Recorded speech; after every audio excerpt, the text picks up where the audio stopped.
Bienvenidos al ciclo de conferencias Cultura del Sistema de Universidades Estatales de Oaxaca.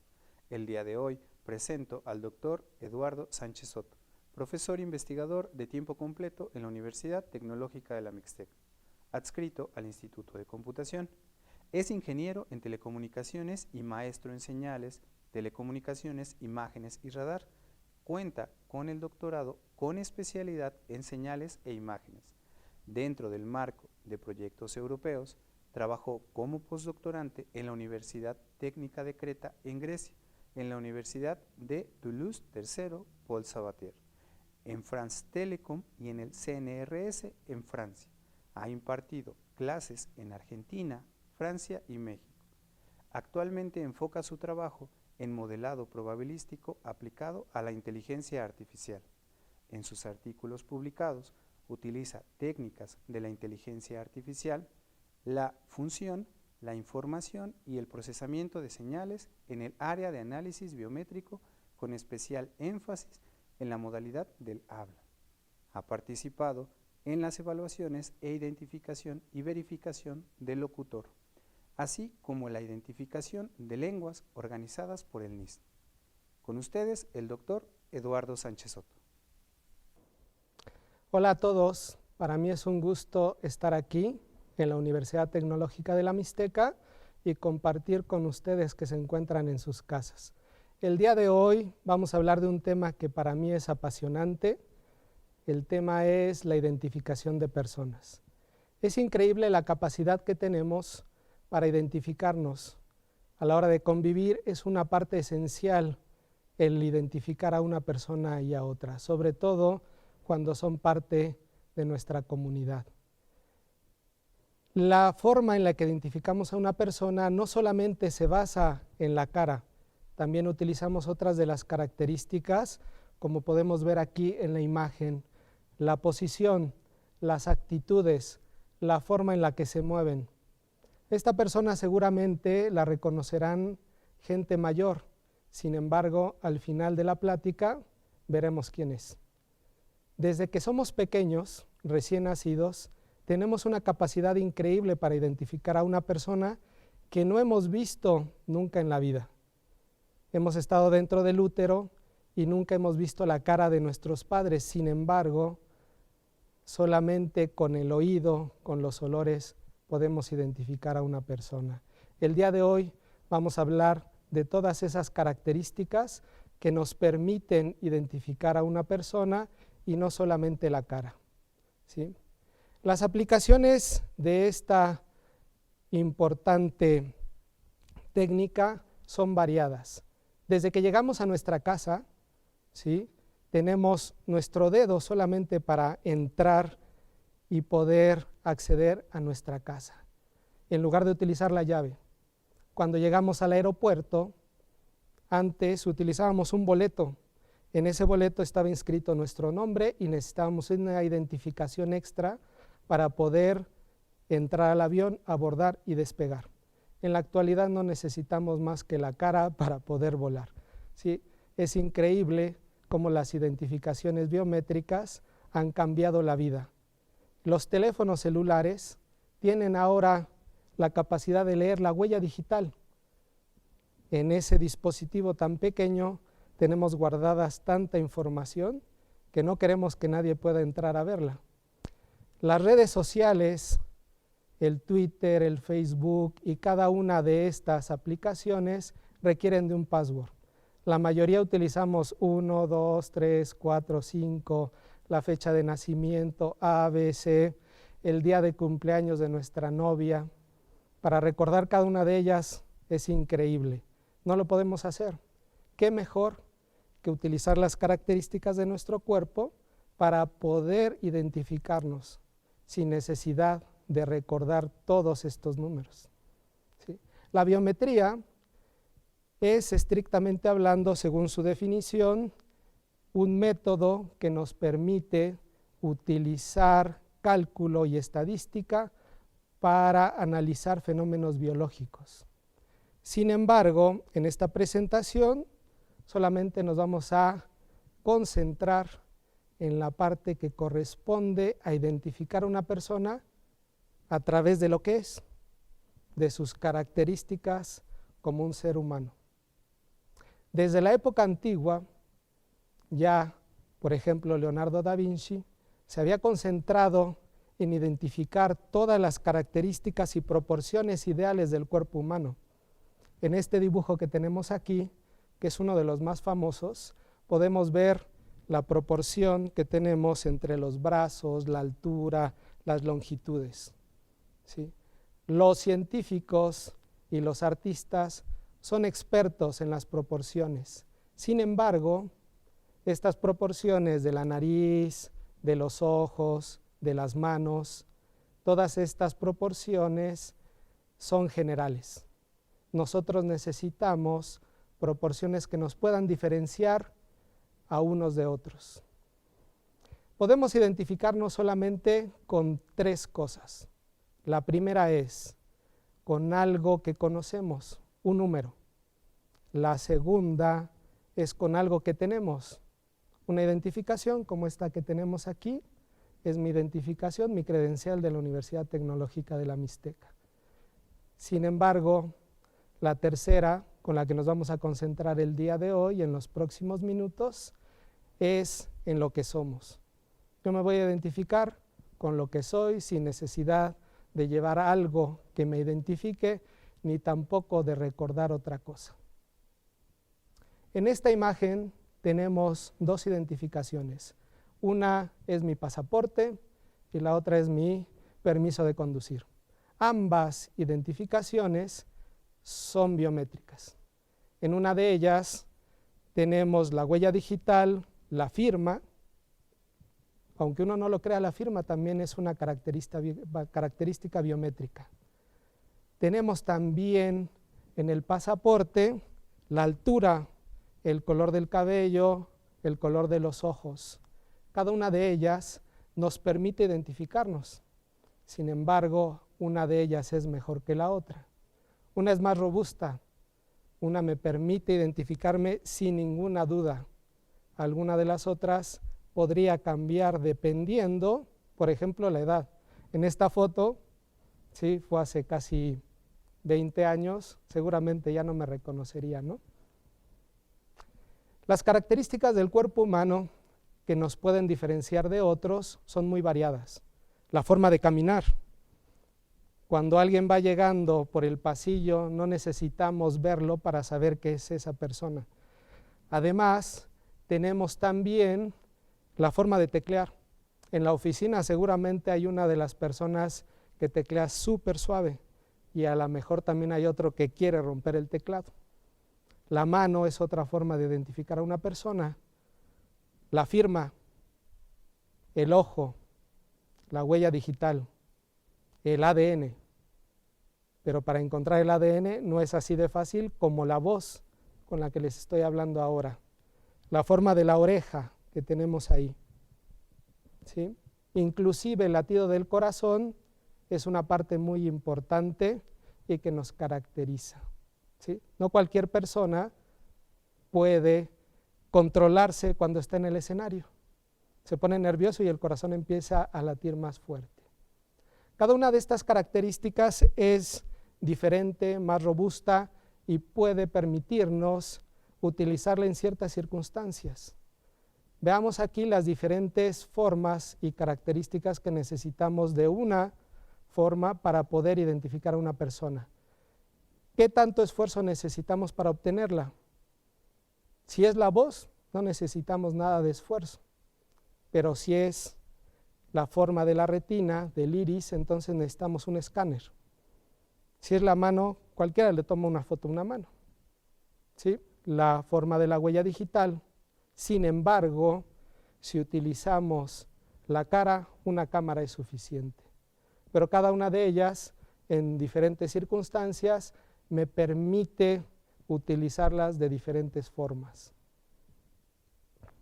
Hay dos tipos de características biométricas.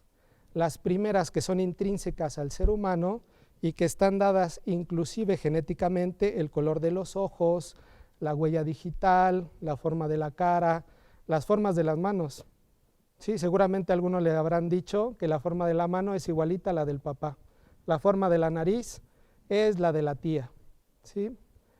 Y tenemos otras características que tienen que ver con el comportamiento. Muchas de estas características son aprendidas. La forma de escribir, cuando estamos haciendo la firma, la forma de hablar, el léxico que utilizamos. La gente, cuando va leyendo, va aprendiendo palabras y esas palabras las va incorporando a sus conversaciones. Esa forma de hablar también es parte de lo que podemos utilizar para identificarnos. El caminar, el teclear. Cada una de ellas es más robusta o menos robusta. Sin embargo, la que más utilizamos y la que siempre está presente es la forma de la cara. En la cara tenemos el cabello, el color de los ojos, la piel, los pómulos, la posición, son más cerrados, más pequeños, la nariz más alta, más grande, aguileña. Cada una de estas formas de la cara nos identifican. Sin embargo, no todas esas características son iguales de importantes. Podemos identificar a una persona haciendo un modelo de su cara en 3D, reconociendo cada uno de los puntos importantes, los ojos, la boca, la nariz, y con eso formamos una malla alrededor de la cara que nos va a permitir hacer un modelo y lo vamos a comparar con otras personas para poder identificarlo. No solamente de esta manera podemos trabajar. En esta imagen siempre me recuerda cómo cuando llegamos después de algunos años al pueblo en el que hemos nacido y siempre llegamos y nos dicen, tú te pareces al señor tal, tú debes de ser de la familia Soto, tú debes de ser de la familia Sánchez. Podremos decir que cada una de las imágenes serían cada uno de nuestros parientes y qué tanto tenemos de uno o de otro.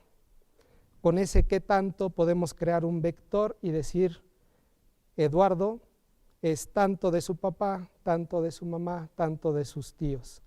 Ese tanto me va a identificar y me va a diferenciar del resto de personas, inclusive de mi propia familia. Ahora, la huella digital.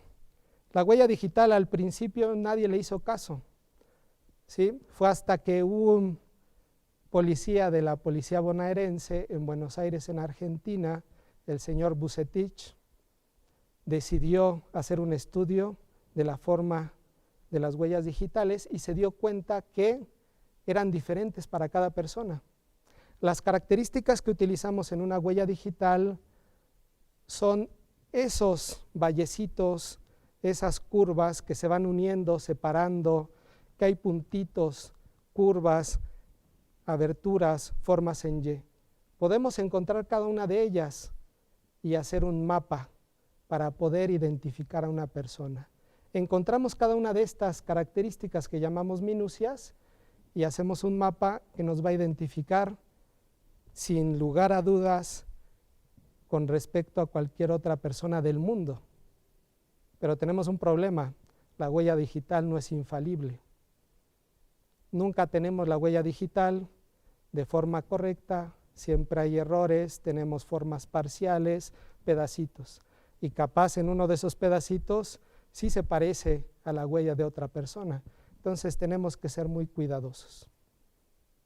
La huella digital actualmente ha tenido mucho uso y eso se debe a que los medios con los que podemos capturar la imagen de la huella digital han ido mejorando. En los últimos años tenemos fotografías con densidades en píxeles y capacidad de reconocer formas tan pequeñas que es increíble que ahora inclusive podríamos utilizar hasta los poros por los que sudamos en las manos como medios de identificación.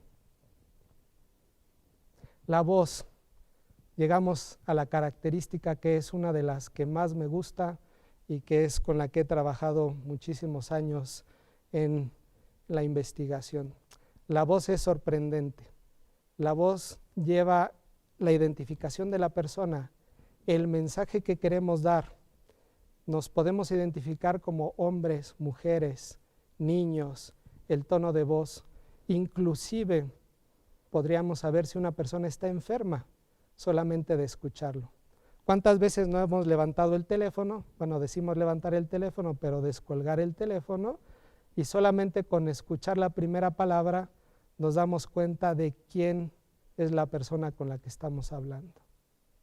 Sin embargo, es muy difícil utilizar todas las características que tiene la voz, el timbre, la energía. Siempre vamos a encontrar a la persona, al amigo, que habla como si nadie lo escuchara. También vamos a encontrar al amigo que siempre habla con una voz muy, muy bajita, ¿sí? Sin embargo, también tenemos otras características que van incluidas en la voz, en la señal.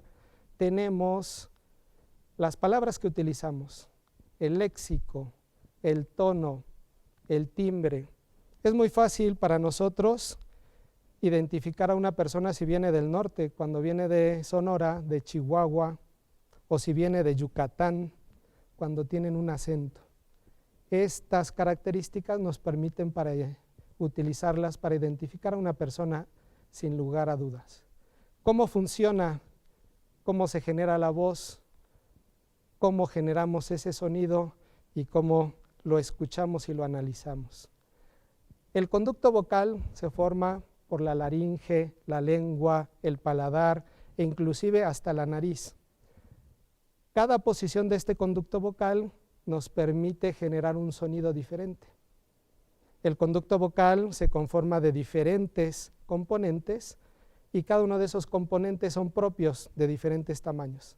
Nosotros no podríamos imaginar a una persona muy alta que estuviera hablando y tuviera una voz muy aguda. Normalmente cuando es una persona alta pensamos en una voz muy grave, ¿sí? De una persona fuerte. Y cuando hablamos de un niño, siempre escuchamos una voz pequeñita, aguda.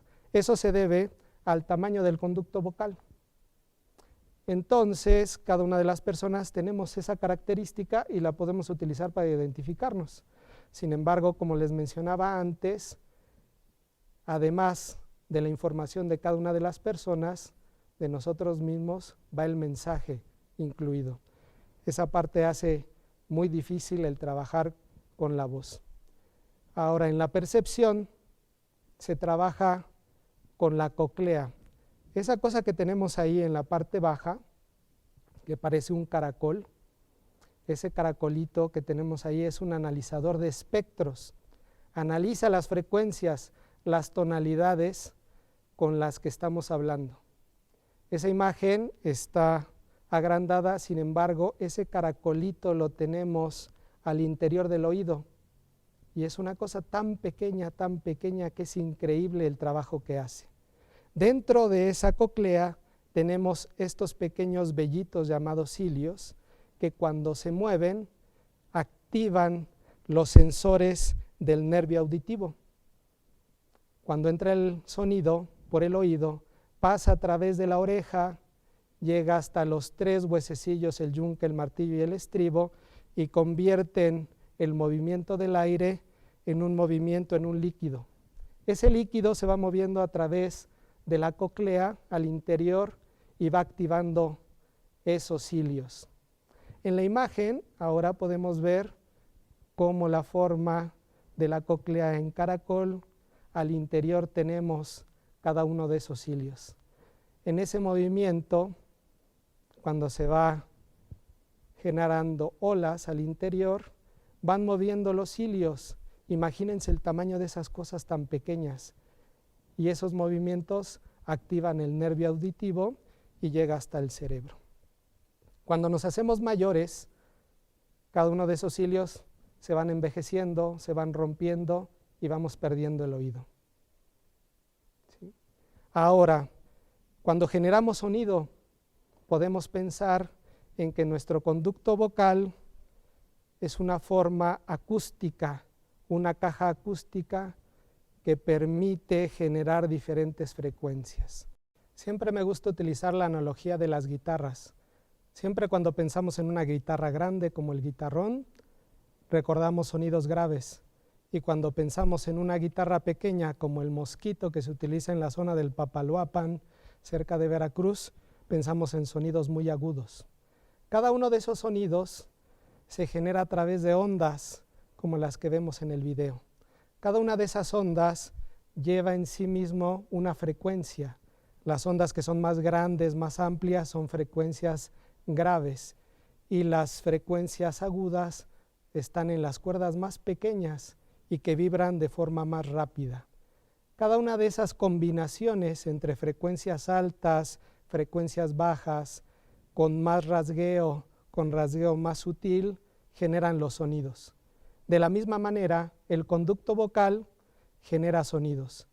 Cada uno de los sonidos que van generándose a través de la tráquea, las cuerdas vocales y el conducto vocal, y en la forma en la que lo ponemos, genera sonidos que conforman el habla. El habla la podemos analizar a través del espectrograma. El espectrograma nos señala las frecuencias que podemos ver. En la parte de abajo, las más graves.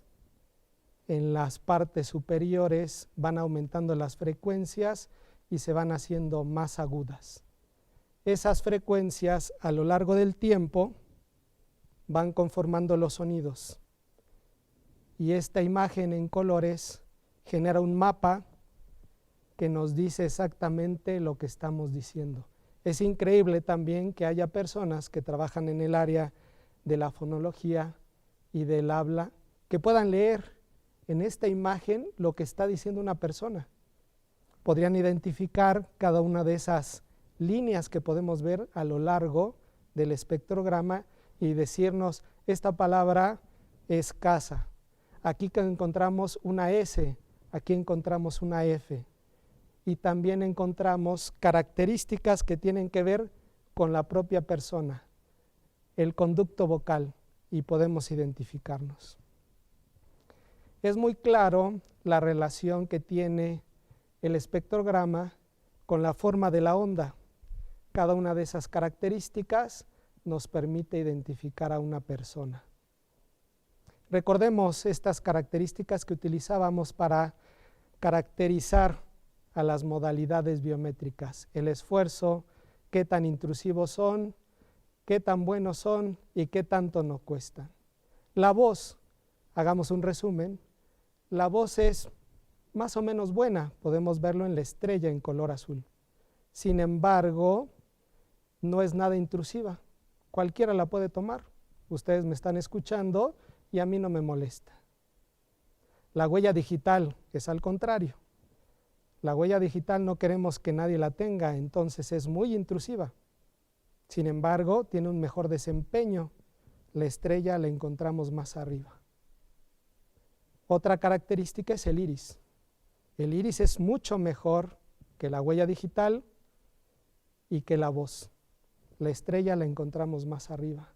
Sin embargo, a nadie nos gusta que nos estén escaneando el ojo.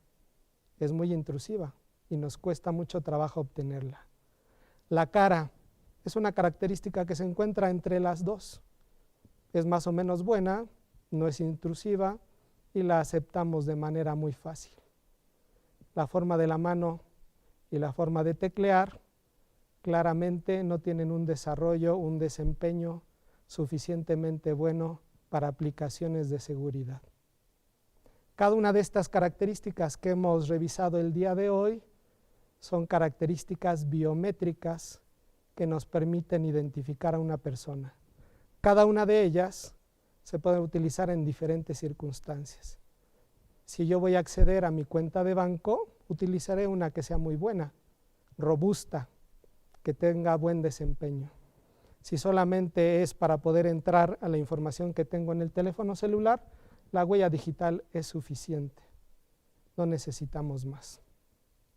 Esto nos hace un resumen de todo lo que hemos visto a lo largo de estos 25 minutos y con ellas podemos finalizar. El señor que nos encontrábamos al principio de la presentación era Elvis Presley y no necesitábamos ver su cara para poder identificarlo, solo sus movimientos. Muchas gracias, agradezco a todos por su atención.